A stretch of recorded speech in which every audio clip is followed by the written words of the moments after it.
Utes are about more than carrying things and traversing tough terrain. They're also about taking the crew along for the ride, which is why we've assembled these 9 cars, competing for the 4x4 dual cab category in Drive Commercial Vehicle of the Year 2018. Our bumper field includes a mix of new and old. Familiar stalwarts include the Toyota HiLux, Nissan Navara, Holden Colorado, Isuzu D-Max and Mitsubishi Triton. There's also the Ford Ranger and its twin under the skin, the Mazda BT-50.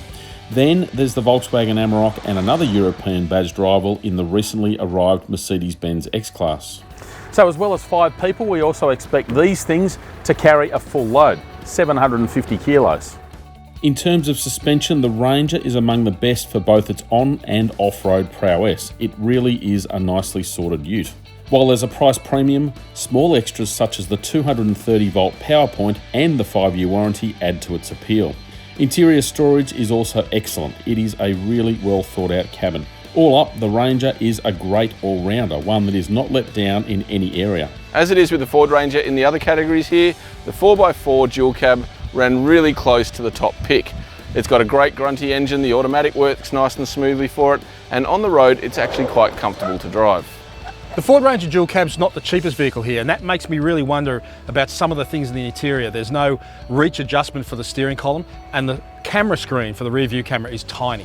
Being based on the Ford Ranger, the BT-50 gets off to a good start. Strong engine, great with a load on board, and good to drive unladen. It also gets a clever interior with good storage, comfy seats, and decent space. That the BT undercuts the Ranger on price will for some make it a tempting proposition. The interior of the Mazda BT-50, which, let's face it, is where the guy driving is going to spend his time, is really well thought out. It's got excellent seats, very comfortable. It's got sat-nav, and it's got good storage areas with even USB plugs. The Mazda BT-50 is, like the Ford Ranger, a pretty impressive dual cab ute, but where it differs is in the sticker price. It's a little bit cheaper, but will you put up with its polarising style? The Amarok is the only ute in its class with a permanent four-wheel drive system, which means no thinking or switching dials when you do want to head off-road. It has the smallest engine in its class, but 2 turbochargers to boost performance. More ratios in the auto transmission also helps. The Amarok has excellent poise to its suspension, something that helps make it an easy car to live with, either laden or unladen.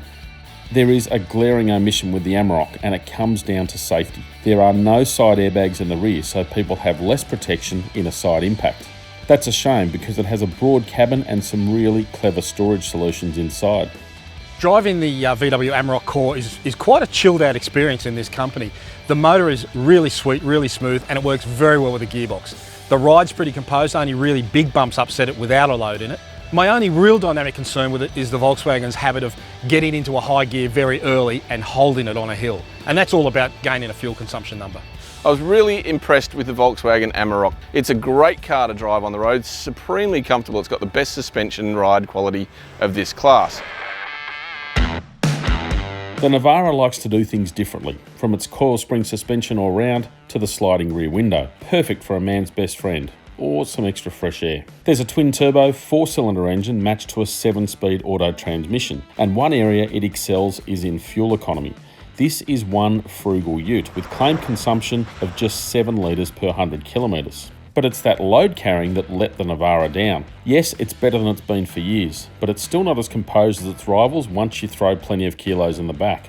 The Navara's coil spring rear suspension does compromise its load carrying capacity somewhat, but other than that, it is an impressive 4x4 ute. It's got a great cabin, comfortable seats, and really good ride quality on the road. The engine in the Nissan Navara is not the most powerful one here, but it is one of the nicest. It's really sweet and smooth, very nice to use. The problem I have with the car dynamically is that it tends to hold too tall a gear on a hill and it holds it too long. And here's something else to think about. The reverse camera screen doesn't work with polarised sunglasses. There's been a lot of new action in the dual cab ute segment in recent years, but the Isuzu D-Max hasn't changed markedly. So it's beginning to show its age. There's a cabin with lots of plasticky finishes and a tiny touchscreen. But a reversing camera is not part of the deal, even if the pricing is sharp. What it lacks in bling, it makes up for with honest underpinnings, including a body that works better with a load on board than without one. I can kind of see where Isuzu is going with the D-Max dual cab. It's designed to be a work truck and that's about it. But the end result is that it's kind of gruff in the engine. It's very rough and noisy, and the ride, it's not very composed without a load on board. If you want a no-frills work ute, the Isuzu D-Max absolutely fits the bill. The engine is grunty, but it is fairly noisy and unrefined. And same with the automatic transmission. It felt a little bit shunty to me. It is all about value with the Triton. The GLX Plus model we tested here is not only the cheapest of these 9 contenders, but it's also one of the best equipped, as well as extras such as alloy wheels and side steps, all of which add some visual excitement. There's Apple CarPlay and Android Auto, as well as 2 USB plugs and seatbelt reminders for all 5 seating positions. There's a car-like flavour inside, although the cabin is noticeably narrower than its rivals.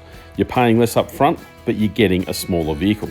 The 2.4 litre engine is a willing unit, revving cleanly for decent acceleration, but there are only 5 ratios in the auto transmission, at least 1 fewer than each of the rivals. Despite being one of the cheaper vehicles here, the Mitsubishi Triton scores well for me in a couple of areas.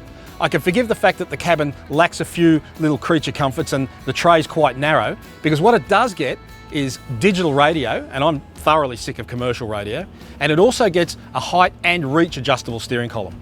The Mitsubishi Triton's trump card is certainly its value for money. It's the cheapest in this class, and it doesn't lack for much at all, except its presentation is a little bit cheaper and the cabin is a little bit narrower.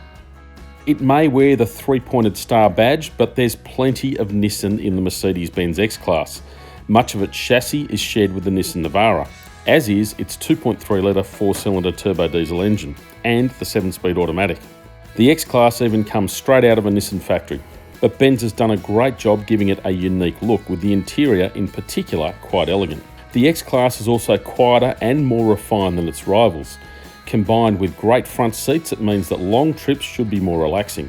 Like the Navara, it gets coil spring rear suspension, something that gives it good manners without a load, but it leads to sagging as soon as you pile things in the back. The big shock with the X-Class is the price tag. The base all-wheel drive auto is about 55 grand, and for that you get black bumpers, steel wheels and a vinyl floor. That's big bickies, and the only area it steps things up over its rivals is in safety. Despite being a new player in this segment, the Mercedes X250 doesn't always move the game forward in every department, but there's one area where it does, and that's safety. This car offers autonomous emergency braking and lane departure warning, and no one else does in this class. The Mercedes-Benz X-Class is an interesting contender in this segment because it not only lifts the game in terms of safety, which is important for workplaces, but it also elevates the level of refinement. However, it does have a big sticker price to pay. It's big inside and comes loaded with equipment, making for a solid value pitch, especially when it's teamed with some of the deals that Holden's doing on the Colorado these days. There's a large clear touchscreen incorporating Apple CarPlay and Android Auto, as well as bright daytime running lights and seatbelt reminders all round. What it lacks in refinement it makes up for with good old-fashioned get up and go. There's 147 kilowatts and a full 500 Newton meters to play with. So when it's carrying a load then, it is barely phased. The Holden Colorado isn't an easy car to live with without a load in it. The rear suspension feels a little bit pattery, and it feels like you're sitting on the seats rather than in the seats in the cabin.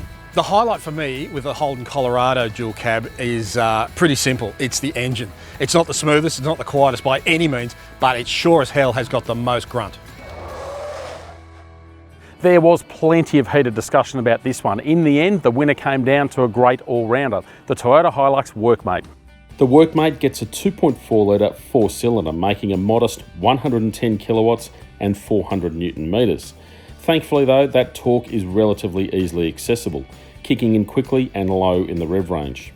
Its payload is rated at a smidge under a tonne, and it can tow at least 3 tonnes, a bit less than key rivals. The HiLux doesn't excel in any one area, but it gets a lot of things very right. Its suspension is firm when you're driving around unladen, but throw a weight in the back and it deals with it really nicely. The engine, it's not the most powerful or the torquiest, but it gets along nicely. And again, it doesn't struggle with a load. The cabin is thoughtful. You've got a dual glove box, plenty of storage areas and a nice big touchscreen. The only thing I wish they'd change is the volume buttons. Give us a volume knob instead. And the clincher for the Toyota is the price. It's one of the more affordable cars we've got here, and on top of that, its resale value is phenomenal.